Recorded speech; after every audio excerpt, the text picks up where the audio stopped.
सद्गुरु महाराज ध्येयं सदा परिभवग्नमभीष्टदोहं तीर्थास्पदं शिवविरञ्चिनुतं शरण्यं भृत्यार्तियं प्रणतपालभवाब्धिपोतं वन्दे महापुरुषते चरणारविन्दम् अखण्डानन्दबोधाय शिष्यसन्तापहारिणे सच्चिदानन्दरूपाय रामाय गुरवे नमः।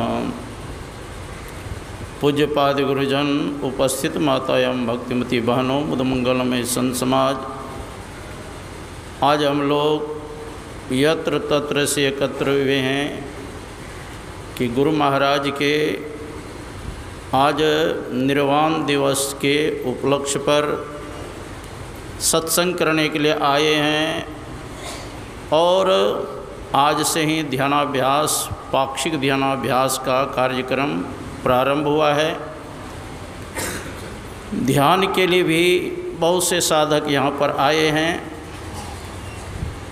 तो गुरु महाराज जो संत महात्मा होते हैं, अपने इच्छा से शरीर धारण करते हैं और अपने इच्छा से इस संसार से चले जाते हैं। एक महात्मा जी वृद्ध थे, लेकिन थे योगी राज। देखा वो गंगा जी में एक मुर्दा भसते हुए आ रहा था, अब बड़ा हिष्ट पुष्ट था। तो महात्मा जी ने क्या किए, वो अंदर जा कर के उसके पैर पकड़ करके किनारे ले आया और उसके शरीर में प्रवेश कर गया महात्मा जी। और जो युवक था वो उठ गया। अब बूढ़े जो महात्मा थे उसके पैर पकड़ कर गंगा जी में बहा दिया। एक अंग्रेज देख रहा था। अंग्रेज ने कहा, ये महात्मा जी ने कितना तुम्हारा कल्याण किया, तुम भसते हुए जा रहे थे, महात्मा जी ने तुमको निकाला और तुम महात्मा जी के पैर पकड़ के गंगा जी में बहा दिया। कहा, यही तो भारत का योग है, ये विदेशी को पता नहीं है। देखा नहीं, वो जर्जर बूढ़ा शरीर था महात्मा वाला, उसका त्याग कर दिया। ये युवक जो है ना, मजबूत शरीर है ना, गठीले, इसीलिए इसमें प्रवेश कर गया, ये काम का है ना। अब बूढ़ा शरीर हो गया, उसका कोई काम का नहीं था। तो यही है, जो महापुरुष होते हैं किसी शरीर में प्रवेश कर जाते हैं, उससे निकल भी आते हैं। शंकराचार्य जी भी महाराज मंडन मिश्र से शस्त्रार्थ करने गए। शर्त था जो हार जाएंगे उनका शिष्य बनना पड़ेगा। और मंडन मिश्र शस्त्रार्थ में हार गए। तब उसकी पत्नी कहती है, भारती, कि आपने हमारे पति के आधे अंग को जीता है। अब पत्नी होती अर्धांगिनी, हमको भी शस्त्रार्थ में हराएंगे तब पूरा आपका जीत होगा। तो कुछ काम शास्त्र ऐसा प्रश्न किया। तो शंकराचार्य जी महाराज ने कहा, कुछ समय दिया जाए। तो कुछ समय दिया गया उत्तर देने के लिए। तो शंकराचार्य जी महाराज शिष्य मंडली के साथ आए श्मशान घाट। तो कहा, ये श्मशान घाट में क्या क्या चीज़ का भीड़ है? कहा, कटिहारी लोग जलाने के लिए आए हैं, एक राजकुमार का शरीर छूट गया है। तो शंकराचार्य जी महाराज कहते, देखो जी, मैं अपने शरीर से निकल कर उस राजकुमार के शरीर में प्रवेश करूंगा। अब तुम लोग हमारे शरीर का रक्षा करना, कोई सिंह भालू नहीं खा जाए। तो शंकराचार्य जी महाराज अपने शरीर से निकल करके राजकुमार के शरीर में प्रवेश कर गए और राजकुमार जीवित हो गए। और अब खुशी खुशी में गए राजमहल में। तो उसकी पत्नी जो थी राजकुमार के, उनके मन में शरीर तो हमारे पति का अवश्य है, लेकिन रहन सहन तो योगी वाला है। तो उसके मन में जब संदेह हुआ तो सिपाही को आदेश दे दिया कि अपने राज्य में जितने मुर्दे हैं सबको जला डालो। और जब राजकुमार के शरीर में शंकराचार्य जी महाराज थे, उसको जब पता चला, झट राजकुमार के शरीर से निकल करके अपने शरीर में प्रवेश करके जीवित हो गए।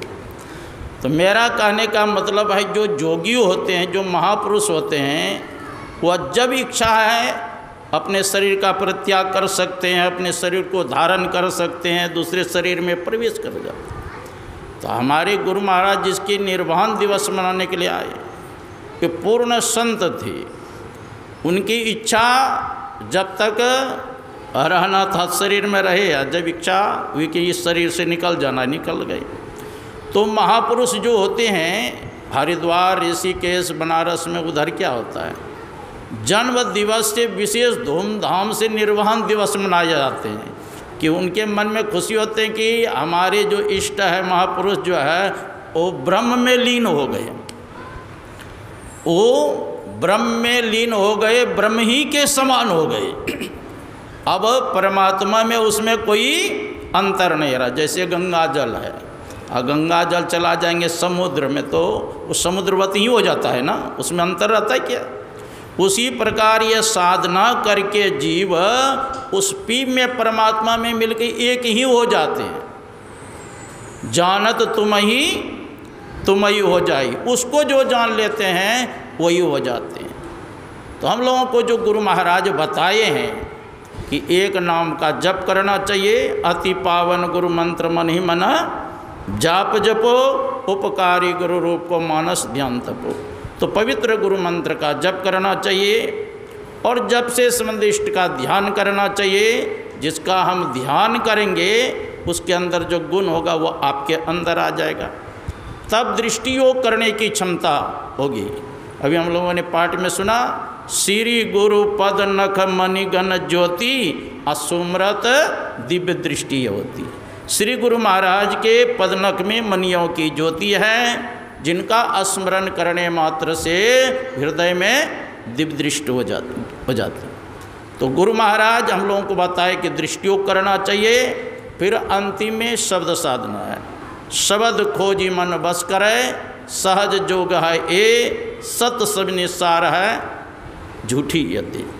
तो सार शब्द अंतिम है, उसको जो पकड़ लेता है तो उसको आत्मदृष्टि हो जाती है, अपनी पहचान हो जाती है, परमात्मा का दर्शन हो जाता है, आवागमन का चक्र समाप्त हो जाता है। तो गुरु महाराज हम लोगों को अंतिम उपदेश दे के गए।